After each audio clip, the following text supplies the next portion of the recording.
আচ্ছা, আপনার কি খুব ঠান্ডা লেগেছে? এই আমার মতো গলা একদম বসে গেছে, স্বাভাবিক গলা একদমই বেরোচ্ছে না, গলা ভেঙে যাওয়া, বসে যাওয়া, নাকি সুর আসা, এগুলো সবই তো আমাদের যারা কবিতা ভালোবাসি তাদের পক্ষে ভয়ঙ্কর একটা জিনিস। আমরা যে বড্ড ভালোবাসি আবৃত্তি করতে, বড্ড ভালোবাসি কবিতা পাঠ করতে, কিন্তু আমাদের সাধারণ যে স্বাভাবিক গলা সে যে হারিয়ে গেছে।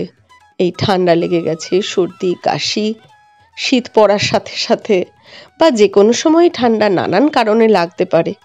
এই দেখুন না, আমার তো গত 3 মাস ধরে সর্দি কাশিতে একদম নাজেহাল অবস্থা। কিন্তু তাই বলে কি আমি কবিতা পড়া বন্ধ করব? সেজন্যই আজকে ভাবলাম আমার যারা বন্ধু তাদের সাথে এই নিয়ে একটি আলোচনা করি, যাতে এই সময় এই গলার আওয়াজে কোন কোন কবিতা আমরা যদি পড়ি বা আবৃত্তি করি তাহলে মন্দ লাগবে না। সেই নিয়ে আজকে আলোচনার জন্য আজকে আমার ভিডিওটি করা। আমি মোটামুটি ভেবে দেখলাম, যদি আমরা বৃদ্ধ বা বৃদ্ধার কথা আলোচনা করি বা কবিতা আবৃত্তি বা পাঠ করি, অর্থাৎ কোনো বৃদ্ধ বা বৃদ্ধার আত্মকথা তার মুখ দিয়ে বেরোচ্ছে এরকম যদি কোনো সামাজিক কবিতা, আধুনিক কবিতা আমরা বলি, তাহলে কিন্তু খুব খারাপ লাগবে না শুনতে। অথবা কোনো মানুষ পুরনো দিনের কথা স্মৃতি রোমন্থন করছে, এখন তার বয়স হয়েছে, সেটা করলেও মনে হয় মন্দ হবে না। তার কয়েকটা উদাহরণ বাবদ আমি ছোট ছোট কয়েকটা কবিতা রেখেছি।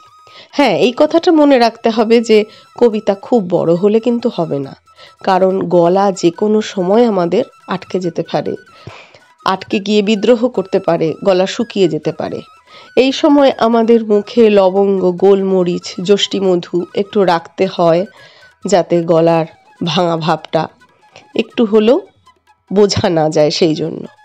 কিন্তু এই যে নাকি সুর, এ যে কবে কমবে জানি না।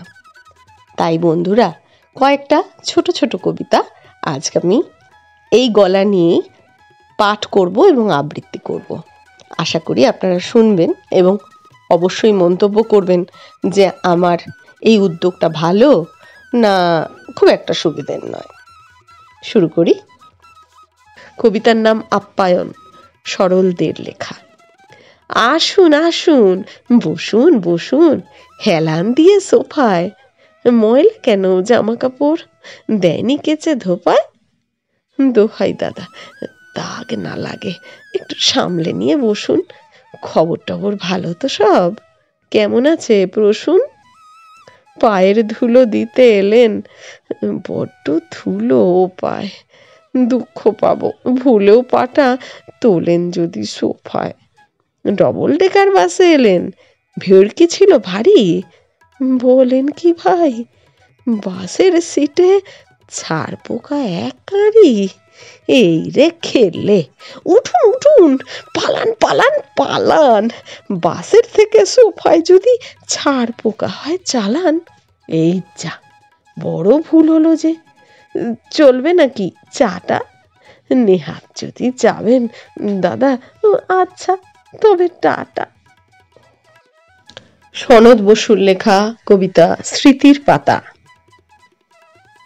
তখন ছিল অঢেল সময়, তখন ছিল খেলা, গাছ গাছালি পাখ পাখালি, সূর্যি ডোবার বেলা।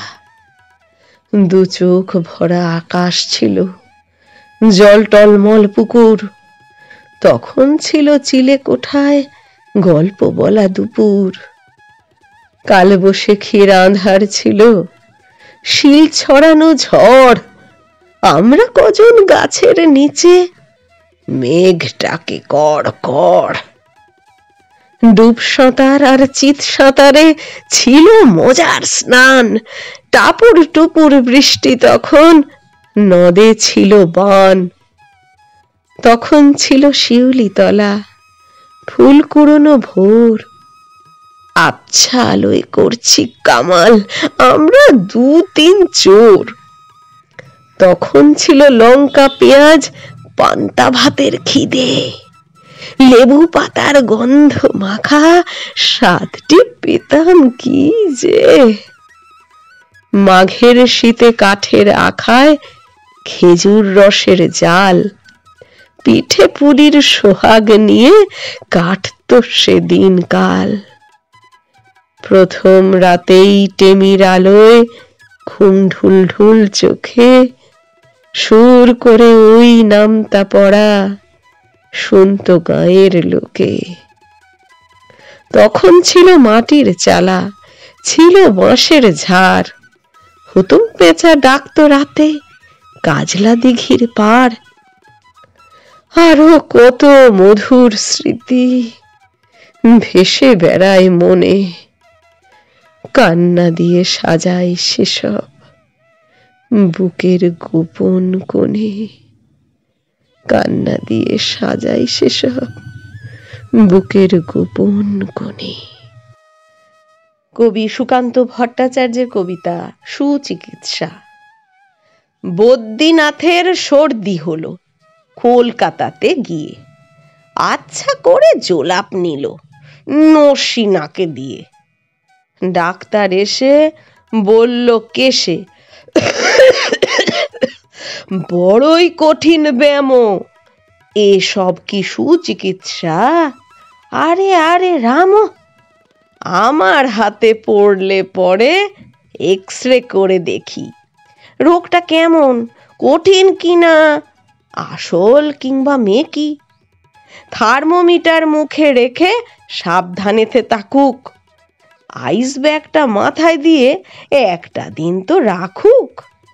ইনজেকশন নিতে হবে অক্সিজেনটা পরে, তারপরেতে দেখবো এ রোগ থাকে কেমন করে। পল্লীগ্রামের বদ্রীনাথ অবাক হলো ভারী, সর্দি হলেই এমন তর, ধন্য ডাক্তারি। আমাকে কি এই বৃদ্ধাশ্রম থেকে মরণের আগে ফেরাবি না আর ঘরে? ক্যালেন্ডারের শেষ পাতা কটা গুনে পশ্চিম রোদ নিভে যাবে অন্তরে। আমার যে বড় ইচ্ছে করে রে খোকা, ফিরে যেতে সেই পরিচিত সংসারে, যেখানে পুবের নীলাভ বারান্দাতে রোদ্দুর নামে একান্তে চুপিসারে।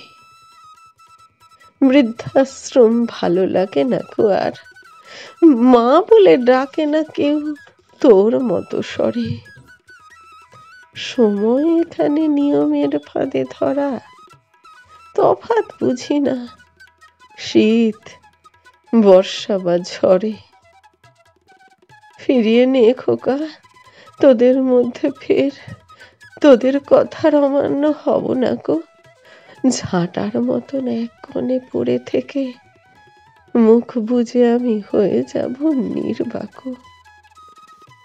আমাদের সেই বকুলের চারাটিতে এতদিনে বুঝি ঝাঁকে ঝাঁকে ফুলকলি, ওই সেই মাসি আজও আসে নাকি ঘরে, অতি মৃদুভাষী বাড়ি যার কুলতলি। বর্ষা এলেই মনে পড়ে যায় খোকা, মায়ে বয়ে ছাদে ভিজতাম বৃষ্টিতে। অফিস ফেরত উনি বলতেন, ফের দুজনাতে বুঝি ভেজো অনাসৃষ্টিতে। মনে আছে তোর ছোট্ট শালিক ছানা, যতক্ষণ না বাসাতে পাঠানো হবে কেঁদে কেঁদে সারা। মার কাছে দেওয়া হলে মুখখানা তোর ভরেছিল গৌরবে।